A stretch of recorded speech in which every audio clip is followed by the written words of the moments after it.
just in the way of a little introduction to Mtg Productions. Heading up to Glasgow just now to the second location for the video, so that my business partner Andy can explain his part in Mtg. Now, a lot of people have been asking what Mtg stands for. Mtg stems back from the old days when we started the music school, and a lot of the children in the music school were sitting grade exams. So what we decided to do was to hopefully let them make the grade when they were doing their grade exams. So from then on, the make the grade part of it stuck, and we ended up with Mtg, Make the Grade Music School, Mtg Productions, Mtg Promotions, etc.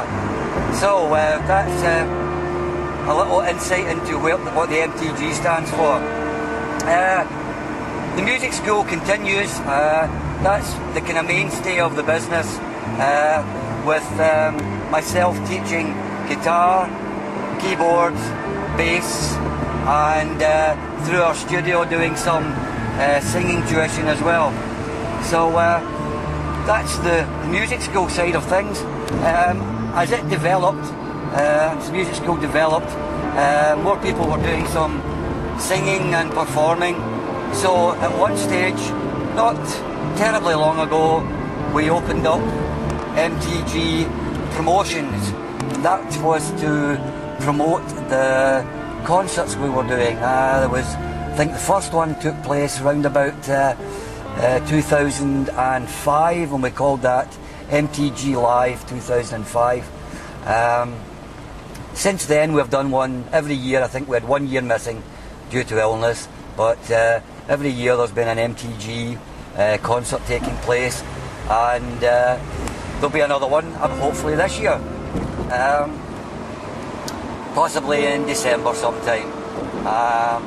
So that's the kind of idea for the Mtg Promotion side of things. But that developed even further into Mtg Productions, and that takes in, well, the promotion side, I'll go over a little bit more of that first. The promotion side also takes in our quite substantial YouTube channel, which I'm responsible for renewing on a daily basis, and it takes up one heck of amount of time to do so. The other part of the website and the channel, as we say, the other part of that is that we don't just promote local artists and local people. We also promote people from around the globe, basically, and through our recording side, we can actually record people from around the globe. This is a fairly new venture that we have undertaken, and it's been fairly successful so far. Now the Mtg Production side of things, and that's where I will be in a few minutes handing you over to Andy to give a breakdown of what his involvement is. The Mtg Productions is mainly a record label, which is Mtg Productions label, where local artists and artists from around the world can have their recordings made, and then, if good enough, transferred onto iTunes for sale. That takes care basically of the production side, which Andy will go into in a much larger detail in a few minutes. So I hope you enjoyed my little introduction to the company. I'll be passing you on to Andy now, and he will give you a breakdown on his. Hi folks, as John had mentioned before, I'm Andy McCrory. I am the Creative Director and A&R Director for Mtg Productions, and part of my role is basically registering all of our musicians' songs and videos with the PPL. This includes creating ISRC codes, which is basically like a registration number for songs and videos. It allows the 239 online stores that we submit your music and your videos to, allows them to collect royalties from the sales of your music or your video. It then comes back to us through our distribution company. What we then do is we then either collect your money and keep it for a period of time and issue you with a nice wee cheque if you've sold anything, that is, or we can give you it as soon as we get it, basically. Every statement every royalty statement that we get is we will obviously issue you with a breakdown of what you've sold in the past month. So it gives you an idea of what type of music people are liking, and maybe what you can improve on in terms of what kind of music you're doing. Quite a big part of what John and I do is obviously promotion. We do this by using YouTube and Facebook. Quite a lot of the big A&R executives who work for Sony, BMI, and quite a lot of the other Universal and big record companies use Facebook and YouTube for finding young upcoming musicians like yourselves. An example of this would be Justin Bieber, and I'm pretty sure that you'd all agree that he's done quite well out of his YouTube videos. He certainly made his millions, certainly made the headlines with a few other things, mind you, but that's by the by, we'll leave that there. So really it's the way to go, is online promotion, using Facebook, YouTube. Quite a popular one that's coming up now is Vine as well. So get out there, build up your fan base. There's no point having an absolute super duper video and a great track if you don't have a fan base to actually sell it to. So I would recommend that you get out there just now, start building up your fans, get your friends on board, get their friends on board, build yourself a big fan base, or a reasonable sized fan base, because it will spread if you get a good song and a good video, and you know, let it happen. It's an exciting time to be a young musician, to get things out on iTunes or Amazon or any of the other online stores, but what you've got to really do is push it. Self-promotion is quite a big part. John and I are obviously here. It's not a scary process that you're getting your songs out on iTunes or any of the online stores. We're here to guide you through what you have to do. It's definitely a kind of 50-50 thing, but you've really got to build your fan base up. So I'll pause here just now and I'll talk about where we actually are just now. As John mentioned before, we're actually on the banks of the River Clyde in Glasgow, and over to my left you'll see that we have the finishing crane. It's quite a monstrous piece of architecture and obviously equipment that was used in the building of ships on the Clyde. Over to my far left we have what they call the Arc Bridge.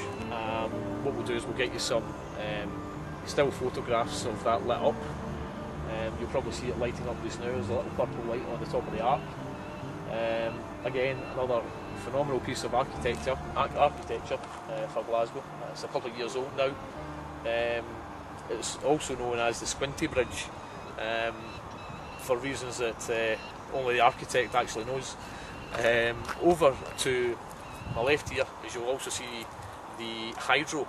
The reason it's called the Hydro is its main sponsor is Scottish Hydroelectric, and it's basically made of aluminium. It's not open yet. The first gig for it is on the 30th of September, and that's Rod Stewart, which did start off as a one-night gig and has now expanded into 5 nights. It's a 12,000 seater stadium, and the outside of it lights up almost like an equaliser. If you can imagine the peaks and the troughs of an equaliser, that's what it's going to light up like. So it's absolutely going to be a phenomenal piece of architecture when it's actually open and live. Over to the right you'll see that we've got the Armadillo. Again, obviously its name is because it's like an armadillo. Each kind of peak, if you like, lights up as well at night, changes colour, green, purples, all that kind of thing. Again, that's a venue where big shows such as Britain's Got Talent and I believe the X Factor this year was, Auditions anyway, was filmed at the Armadillo when they came to Glasgow. It has conference facilities, meeting rooms, and the theatre in it is about, I think it's about an 8 to 10,000 seater. So it is quite a big venue. The acoustics in it are absolutely second to none as well. Just behind that, as you can probably see, the glass roof there, that's the SECC. Again, this is what the Hydro is replacing. That's a music venue where all the big stars such as Rihanna, all the comedy shows like Michael McIntyre, Lee Evans, Billy Connolly, all the ones would perform in. It's quite adaptable, that venue. You can open up each hall if you like, so that it can take basically 11,000 people. And over to the far right is a hotel. That's the Crown Plaza Hotel. That's where all the big stars normally stay when they're doing a big venue.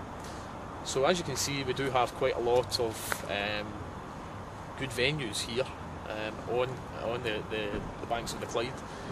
Glasgow is such a multicultural city, and the architecture that is certainly popping up around is absolutely phenomenal, and it really is a business hub as well as an entertainment hub. So we have great facilities here, whether it be small concerts, small venues, small gigs, that kind of thing. We can certainly find something to accommodate our artists. So it really is a great venue. So basically, that in a nutshell is what we kind of do. If you do have any inquiries, John and I are always available to answer, whether it be through YouTube, Facebook, or any other social media. Again, old-fashioned email is always there. You can get us on info@mtgproductions.co.uk or visit our website at mtgproductions.co.uk. At the moment, we have just released 3 albums and EPs. One for Deaf Connection, who are an absolutely outstanding band from Africa. We have Sophie McNeil, who's from here, Glasgow. And we also have David Warren, who's from South Carolina in the USA, who have all released in the past 2 weeks music onto iTunes, and we wish them every success with that. And again, if you have anything you need, just give us a shout. Okay, this is us driving home now to get a wee cup of tea, a wee slice of toast after a very, very busy day's filming in Glasgow. So just to say good night to all of these artists. Hope you watch our YouTube channel. Hope you contact us about getting some nice recording done. And we'll see you again soon. So it's a good night from me, and it's a good night from Andy, who's doing the filming. And a beautiful sunset there on the right hand side, as you will see, over Renfrewshire. So good night. Good night, guys.